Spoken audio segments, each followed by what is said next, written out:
Les quotidiens du jour reviennent sur les conclusions des travaux du 7e sommet du G5 Sahel, tenu les 15 et 16 février dernier à N'Djamena au Tchad. Revue de presse signée à Hadis Andamba. Barkhane reste, le Marshal parrain du Sahel signe son grand retour, affiche aujourd'hui au Faso à sa une.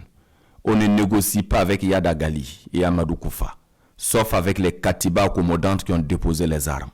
Avec le Burkina et le Mali, nous harmoniserons ces négociations, a lâché en substance Emmanuel Macron au terme du 7e sommet du G5 Sahel, rapporte le journal qui note également que 1200 warriors tchadiens seront aux 3 frontières.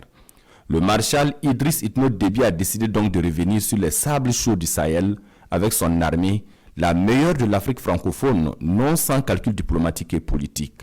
Pour mon confrère, Déby revient au Sahel aussi pour des raisons domestiques. Le jalonnement de ces warriors vaut bien cette fable des 3 singes qui consiste à ne rien voir, ne rien dire, ne rien entendre, renchéri aujourd'hui au Faso.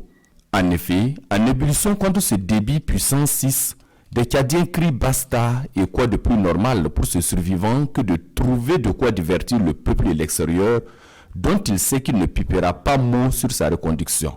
Au journal de conclure en ces termes, qui osera s'en plaindre, qui osera fouiner dans la transparence et l'équité de ce scrutin, qui prêtera trop attention aux cris d'orfraie d'opposants pour ce 6e mandat, permis du reste par la constitution tchadienne.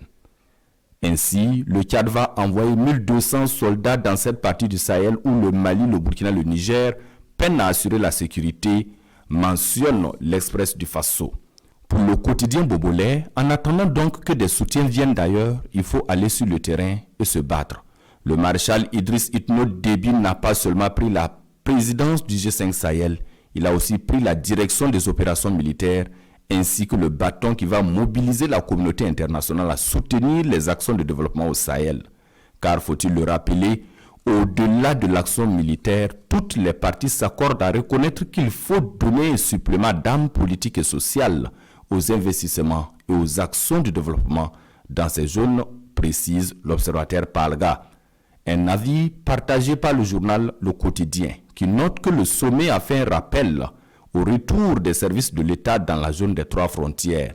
Au journal de rappeler que c'est le président français qui a insisté sur la nécessité de donner une perspective aux populations du Sahel en appelant à un 2e sursaut, celui du retour de la sécurité des services aux populations et en réclamant une impulsion au plus haut niveau de l'État pour y investir les territoires délaissés de la région, conclut le journal.